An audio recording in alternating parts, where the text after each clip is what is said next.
अब आया समझ में। एक बेवकूफ मेंढक जी ने कुएं के ताल पे अपनी जिंदगी बिता दी, मुझसे लड़ने और कंपटीशन करने के सपने देख रहा है। बहुत जल्दी अपनी पोस्ट भी खोने वाली हो तुम, कंपनी से भी निकाला जाएगा तुम्हें। टाटा बाय बाय दृष्टि नारंग। ये कहने के बाद तान्या पलटी और संतुष्ट भाव के साथ वहां से चली गई। उसकी शेखी बगाड़ने वाले शब्दों को सुनने के बाद दृष्टि सच में डर गई। वो तान्या के शब्दों के पीछे के अर्थ को कैसे नहीं समझ सकती थी। कुछ गलत नहीं कहा तान्या ने। उसके परिवार के पास बहुत पैसा है और वो आसानी से अपने पेंडेंट एवरलास्टिंग लाइट की कीमत बढ़ा सकती है। पैसे और हैसियत के मामले में मैं उनसे कैसे मुकाबला कर सकती हूं? कुछ देर के लिए चुप बैठी दृष्टि ने सोच समझकर बोझिल मन से कहा, शिवम चलो चलो यहां से चलें। क्यों? हम क्यों जाएंगे? शिवम ने पूछा। मैं नीलामी में हिस्सा नहीं लेना चाहती। दृष्टि ने हार मानकर अपना सिर नीचे करते हुए उदास स्वर में कहा। तान्या ने जो कहा, दृष्टि अब नीलामी के बाद परिणाम का खुद अंदाजा लगा सकती थी। अब ना तो वो नीलामी में भाग लेने की हिम्मत कर सकती थी और ना ही नीलामी के बाद अपने किंग ऑफ द वर्ल्ड की हालत अपनी आंखों से देखना चाहती थी। वो तान्या के खिलाफ प्रतिस्पर्धा के परिणाम को सहन नहीं कर पाएगी। उसने जीवन भर की उत्कृष्ट कृति बनाने में अपना खून पसीना और आंसू बहाए थे।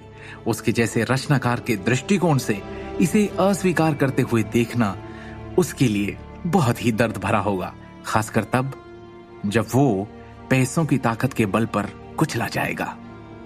तुम्हें खुद पे भरोसा करना होगा दृष्टि। तुम इस प्रदर्शनी की मुख्य पात्र हो, शिवम ने एक गंभीर अभिव्यक्ति के साथ कहा। अंत में परिणाम क्या होगा वो कोई नहीं जानता, पहले से बुरा क्यों सोचना, है ना? उसने एक आश्वस्त मुस्कान के साथ दृष्टि को देखते हुए कहा। दृष्टि ने अपनी बेजान निगाह शिवम की आंखों की ओर घुमाई। वो नहीं जानती थी कि शिवम इतना शांत और आत्मविश्वासी कैसे रह सकता है। वो बस इतना जानती थी कि उसके उत्साहजनक शब्दों के प्रभाव में उसकी आंखें एक बार फिर आशा की भावना से टिमटिमाने लगी थी। तो सारे विशिष्ट अतिथि, विशेषज्ञ और रिपोर्टर्स, प्रदर्शनी का आखिरी खंड जल्द ही शुरू होगा। ये वो खंड है जिसका हर कोई सबसे ज्यादा इंतजार कर रहा है। रोज सरदाना ने मुस्कुराते हुए कहा। इस आभूषण प्रदर्शनी की नीलामी में लाखों के कई गहने और करोड़ों के 2 पेंडेंट सभी नीलामी की जाने वाली वस्तुओं की सूची में शामिल होंगे। नीलामी के नियम बहुत सरल है। जो कोई भी उच्चतम राशि की बोली लगाएगा वो स्वाभाविक रूप से नीलाम की जाने वाली वस्तु को प्राप्त करेगा। उपस्थित सभी अतिथि नीलामी में भाग ले सकते हैं और बोली लगाने के लिए अपने हाथों में इलेक्ट्रॉनिक कम्युनिकेशन चैनल का उपयोग कर सकते हैं। आप अपनी बोली खुद के नाम के साथ लगा सकते हैं या फिर गुमनाम रहकर भी। तो गहनों की ऑफिशियल नीलामी शुरू होती है अब। एंकर रोज ने अपनी पंक्तियों को एक ही सांस में सुचारू रूप से खत्म कर दिया। चेहरे पर मुस्कान के साथ उसने नीलामी शुरू होने का संकेत देने के लिए अपना हाथ उठाया। उस समय बड़ी स्क्रीन एक विशेष करोड़ों के गहने के प्रदर्शनी में बदल गई। नीलामी शुरू होने के साथ ही सभी मेहमानों और विशेषज्ञों के हाव भाव गंभीर हो गए। उन्होंने अपने हाथों में एक छोटा सा उपकरण उठाया। ये आभूषण प्रदर्शनी के आयोजकों द्वारा जारी किया गया एक विशेष मतदान उपकरण था। अन्य कार्यों के अलावा डिवाइस का उपयोग बोली लगाने के लिए मुख्य प्लेटफॉर्म की मशीनों के साथ संचार करने के लिए भी किया जा सकता था। अब नीलामी जोरों पर थी। उपस्थित सभी अतिथि और विशेषज्ञ बहुत उत्साहित थे क्योंकि उन्होंने प्रत्येक वस्तु के लिए जमकर बोली लगाई। कोई भी बता सकता था कि कमरे में मौजूद सभी के पास बड़ी मात्रा में धन है। 20 मिनट से भी कम समय में लाखों और करोड़ों के सभी गहनों के पहले बैच की नीलामी हो चुकी थी।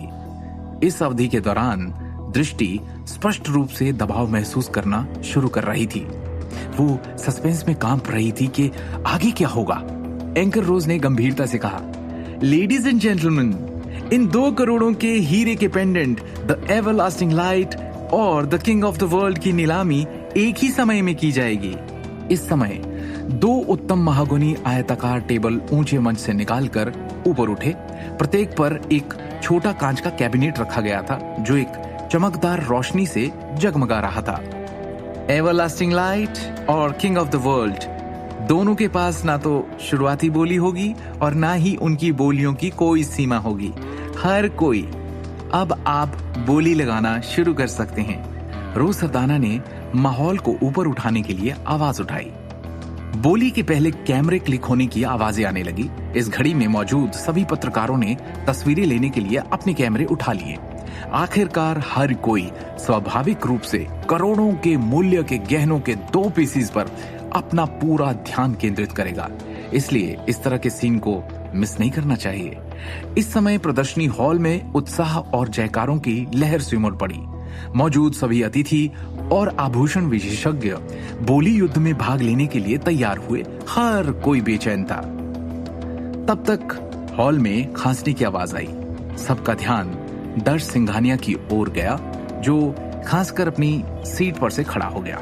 आगे की कहानी जानने के लिए देखिए अगला एपिसोड सिर्फ पॉकेट एफएम के यूट्यूब चैनल पर, और शिवम द हिडन वॉरियर के सारे एपिसोड्स को सुनने के लिए डिस्क्रिप्शन में दी लिंक से डाउनलोड करें पॉकेट एफएम ऐप।